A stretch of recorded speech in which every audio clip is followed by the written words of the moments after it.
Welcome to Just a Good Bits. Today we're going to start our Christmas 5-gallon cider. And that cider is a cranberry, cinnamon, and clove cider.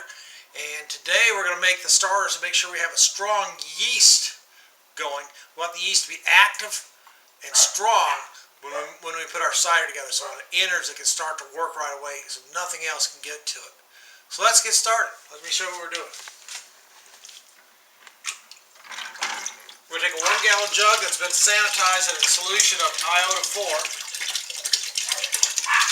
We're going to empty it. We're going to put in some apple juice to start, yeast, and some distilled water, and put an airlock on it. And when we come back to make the rest of the cider, we'll have a strong yeast solution. Now, iota 4, properly mixed, is a non-rinse solution. You do not have to mix it. You don't have to rinse it. You don't have to rinse it, excuse me. Yes, you do have to mix it.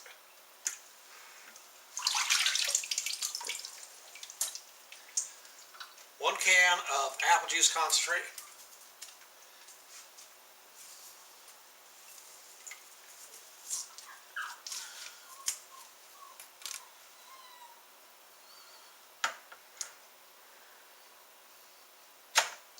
Try not to spill it.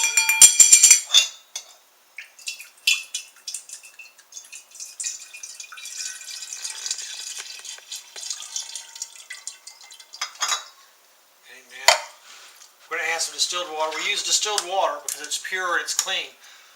Mineral water, spring water, can all possibly have something else in there that can take over. I say possibly, probably not, but it could possibly take over your cider before the yeast gets established, so you don't want to do that.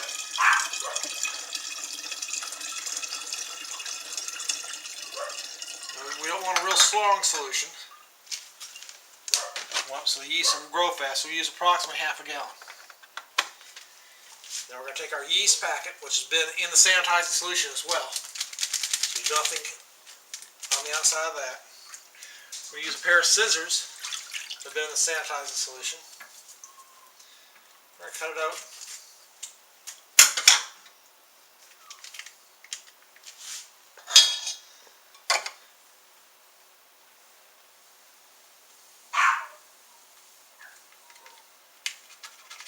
There's our yeast. Now we're going to add a cap with a hole in it for our airlock and put our airlock together. We want our airlock to have a sanitized mixture of water and iota 4 to keep anything bad from getting in. I got a 3-piece airlock. Where do you get that cap from? The cap came from Northern Brewer. And now we've got the airlock on there. We want to give it a little mix to get all the yeast mixed up. Can you use bread yeast in this? Well, you can use any yeast in it technically, and it works because the chemistry is the same. However, bread yeast is probably not going to give you a clear product, and you don't know if it'll ferment all the way, or it's unpredictable as far as in this type of product. It's not designed for cider or alcohol production. It's designed for bread production. So what kind of yeast do you use? This one here is a wine yeast. It's champagne yeast, and it seems to work pretty good. Where'd you get that? I got it at Amazon. Amazon sells homebrew supplies, and you might have a local homebrew store. Any place that sells homebrew supplies or wine-making supplies will have this. And that's not fresh yeast, it's dehydrated yeast. It's the cheapest way to get it. Especially if you're mailing in the summer, you don't have to worry about it getting damaged. If you use liquid yeast, or smack pack as I call them, which you can sometimes get, they have to be refrigerated, kept refrigerated. If they get warm, that's it. The game's over. And that's it for this. We'll be back when we can put the rest of the cider together. Thank you.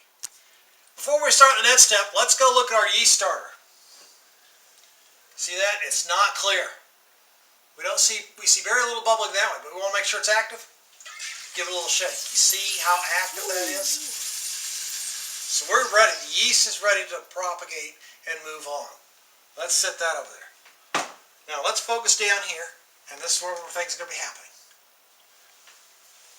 Alright, let's set us up a funnel. The funnel came out of an iota 4 water solution for sanitizing. We've already sanitized the fermenter. First thing I want to do is put our crushed cranberries in. Okay, we put cranberries in a quart in a gallon bag.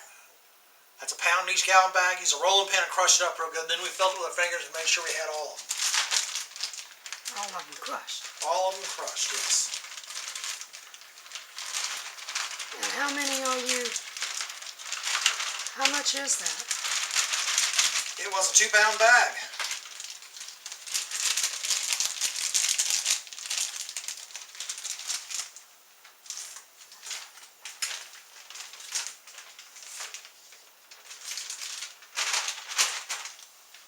£3. Oh, I lied, 3-pound bags. So we got 3 pounds and 5 gallons.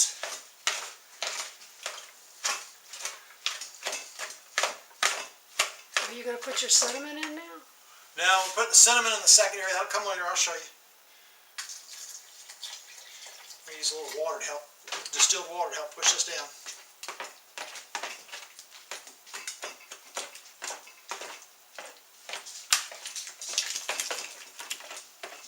What I'm going to do is adjust the spoon. I'm going to need something else. Moving. Okay. Hand me that boning knife.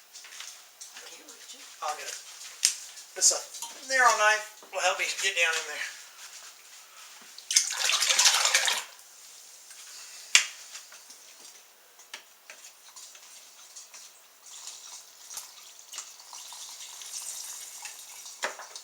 Yeah, it's just one.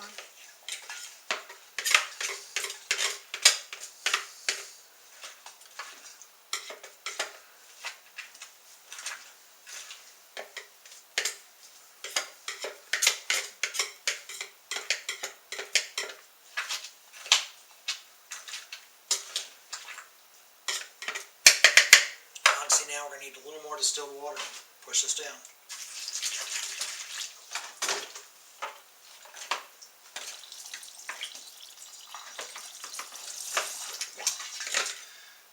Okay, that's our first bit.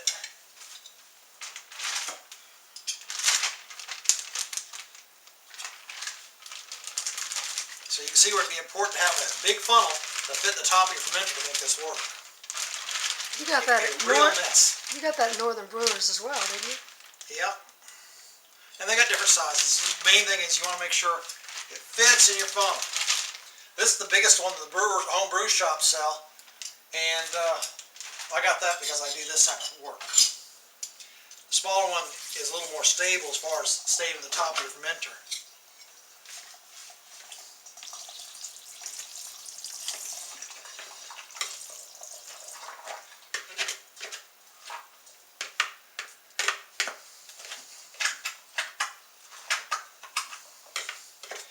And this should have a nice red hue when we're all through.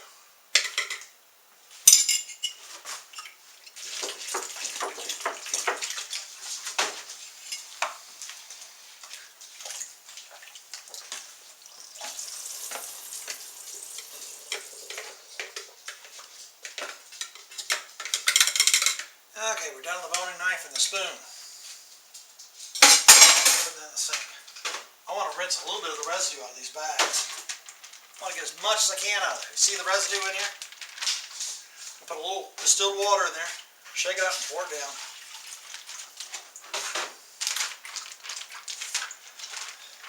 This step's not necessary, but I'm kind of a miser. I like to get the best out of it, most out of it I can.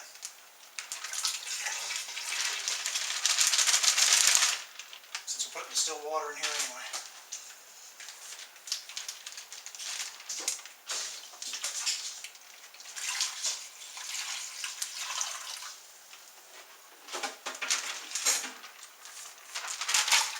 Okay, we're just shaking around, getting the can out of it.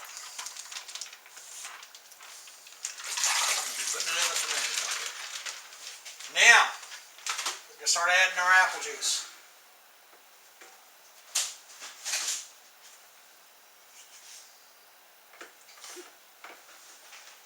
This should come off a little easier than that.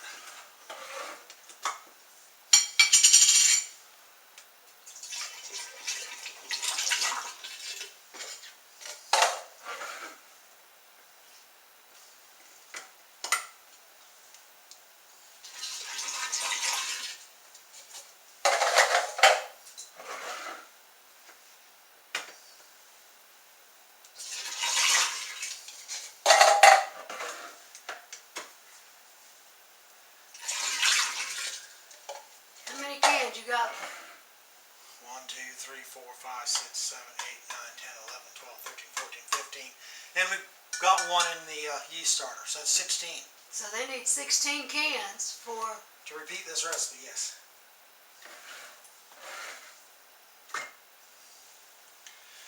Anyway, you see what I'm doing. We'll be back when I finish this. We're going to use this product to add sweetness to the end of the product and some body. Sugar typically that's in the apple juice ferments out and it's very dry. So you don't have, after the alcohol gets through, the yeast gets through, it makes the alcohol, there's no sweetness left. So we need to do something. We're going to add stevia. Stevia does not react to the yeast. We're going to put 2 tablespoons in the batch. Why can't you put white sugar, regular cane sugar? Regular cane sugar will ferment. So what does that have to do? This just has a longer sugar chain and the yeast doesn't digest it for the same reason we don't. I mean, if the yeast activates, what does it cause? It eats sugar and makes alcohol and CO2. So your cider will be... This will be residual sugar, or sugar that's left over in there that you can actually taste. The other sugar will all be fermented out. The yeast will eat it. And that causes your alcohol? This doesn't have anything to do with alcohol. Next we're going to add our starter. Now if you shake it, you can see where it really bubbles. It's active, it's strong. We're going to add that while we still have room. So we can take this off, set it to the side.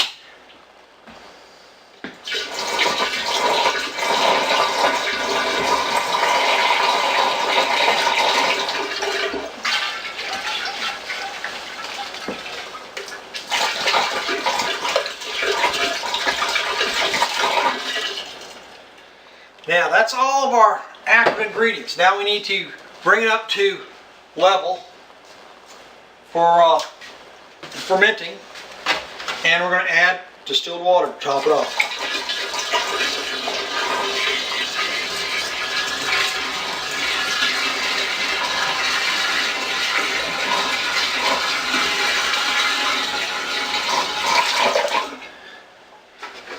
I pour it in there like that because I'm trying to create turbulence at the bottom, make sure we get it all mixed up.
This should do it. This should be the last one, folks. What's the average of the percentage of alcohol? Well, for 16 cans that's what we have in here, it's 9 to 11%. If you do 18 cans, then you get 11 to 13, maybe 14%. It's going to depend on the apple cider concentrate you buy. And they're not all identical in their sugar content, and the sugar content makes a difference. That's why you don't add sugar. Well, we got all of our sugar from the extract. We didn't need to add other sugars. That's what I'm saying. That's why you don't add sugar, because it raises the alcohol content. Yes. Now, we're going to put an airlock on there and let it go to work.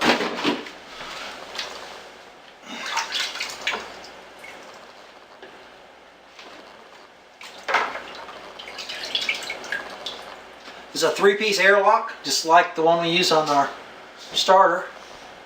And you leave some of that iota 4 in there, yes.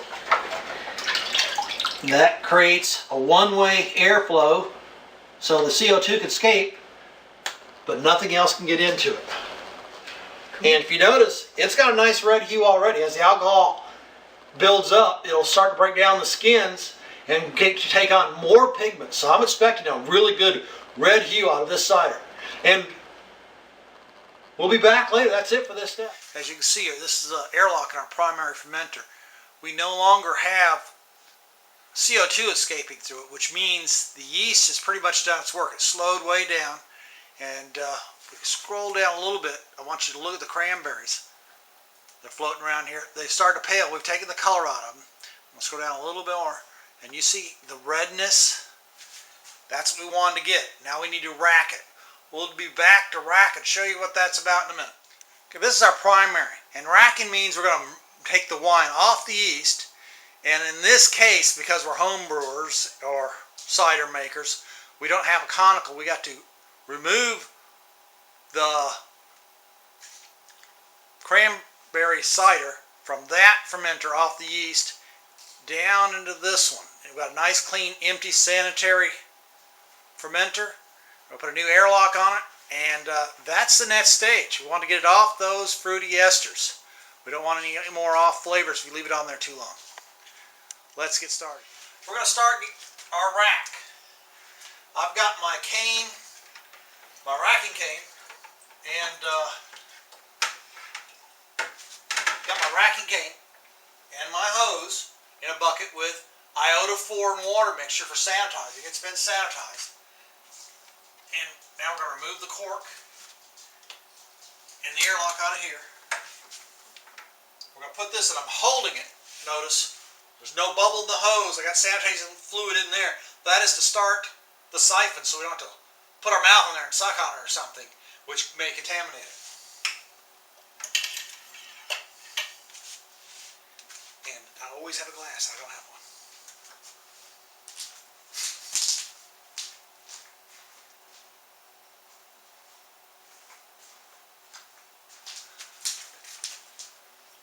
We can cut that bit out, right?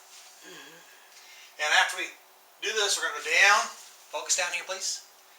And this is how we start our siphon. We simply take our thumb off, and when we get cider out of there, put our finger back on there, and put it in here. And that's how we start our siphon.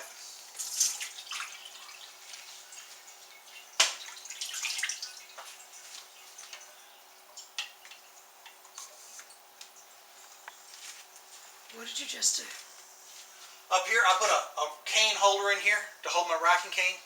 Most people don't have it. You got to sit there and hold it by hand. You just have to be pay a little more attention. And it just slips on sideways, doesn't it? Yes, it's got a slot in the middle that goes around the cane. Okay. Where'd you get that? I've had that so long, I don't know. Any homebrew shop will carry it. It's called a cane holder.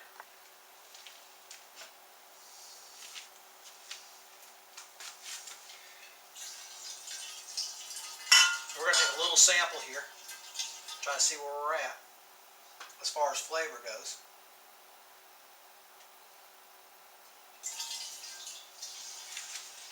And you see here, is that close? Can you see it? We do have a red hue. I expected a little more than that, but it's still as red as a typical American red ale would be. And now we're going to give it a little taste and see where we're at there.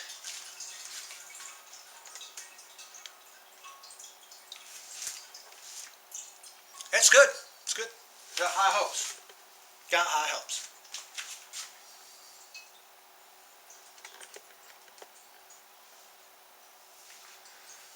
And this is going to take a while, so we'll be back.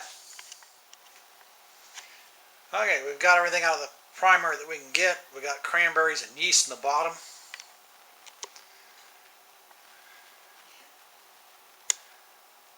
Alright. Now if you look over here, forgive my zooming, this is our cranberry cider. And to it, we're going to add 2 cloves and a cinnamon stick and put the airlock back on it. And we'll show you that momentarily. I'm going to zoom back out.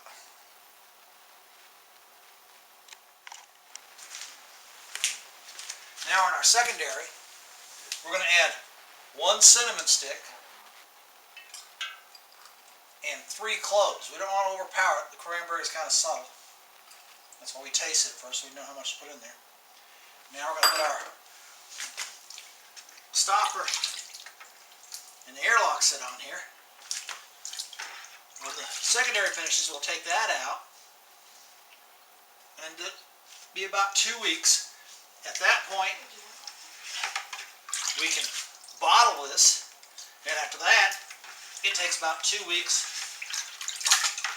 for it to carbonate. Now, if you have a kegging system, you can put it in a keg overnight under pressure, and you'll have it ready the following day. And that's it for this step.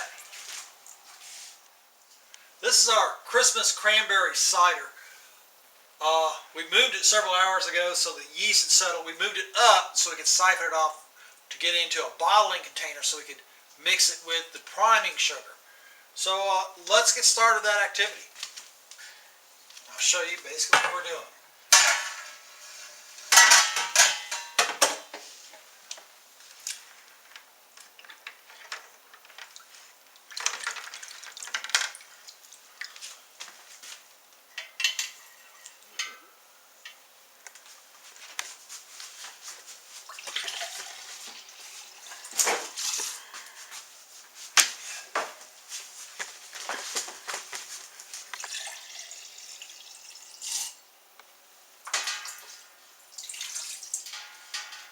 Okay, this is going to be our bottling container.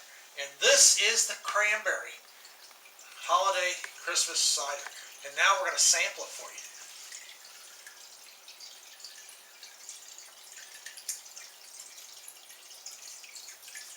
That's mighty tasty, camera lady. This is our priming solution. We have 1.5 cups of corn sugar in here with 1.5 cups of water. We boiled it for 5 minutes, so you can do that to sanitize, make sure there's nothing else in there. We're going to put that in our bottle. Our bottling bucket, if you will. And we're going to siphon this down in here. And like I said, we're going to elevate it so we can hook a bottling wand to it and fill our bottles and cap it. We'll be back. Just a tip for bottling.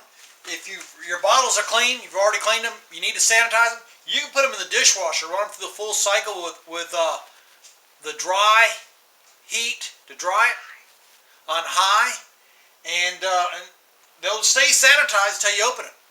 Now we're going to get over here and we're going to start the bottling just to show you how that works. I've got my bottling bucket, in this case it's a pot, elevated. Wait a minute, it's just dark. Okay. And we simply fill this up to about right here, and then it'll be ready to cap. We repeat that until we're out of cider. Meantime, relax and have a little cider. It's good for you. Oh, and I overfilled it. Shame on me. Maybe you shouldn't have relax I should have been paying attention. a little cider.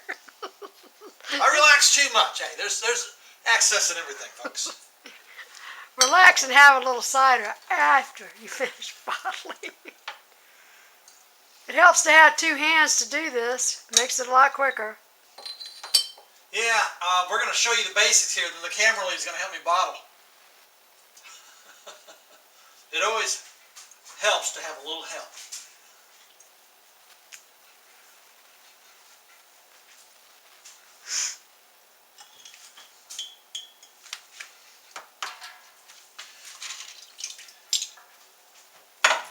That costs $49.99, doesn't it? About 50 bucks? That's what it costs now. Buy this bottle or new, yes. Might put it on your Christmas list. Where is it 50 bucks at? It was Northern Brewer. Northern Brewer. But you see that Bob's got it on a I think that's redwood or something down there. That's that black walnut. Oh, it's the black walnut. Oh, really? You want hardwood if you're going to put it on there, unless you're going to mount it to your counter itself permanently. That way it's not as likely to get damaged. It'll last longer. We don't mount it to the cabinet. It goes up in the shelf when he's not using it. Married man, I can't mount it where I want. And that's the basic idea. We'll be back when we finish. Right? And this is the results. We've got 10 6-packs of bottles, plus 4 bottles left over. And we had 2 pints for the bottlers. And have a happy holiday. This is a real cheerful seasonal thing to do. I'd put more cranberries in it. Next time I would add more cranberries. The only balance of that with the cranberries, the more fruit you have, when you siphon off the fruit, the more you leave behind. I was trying to balance it out. I put 3 pounds of cranberries in this. We need And 5. I was going to say next year I think I'm going to do 6. There you go. I might wind up at 9 6-packs, but I'll wind up with more cranberry cider. And that's it for this show. Thank you.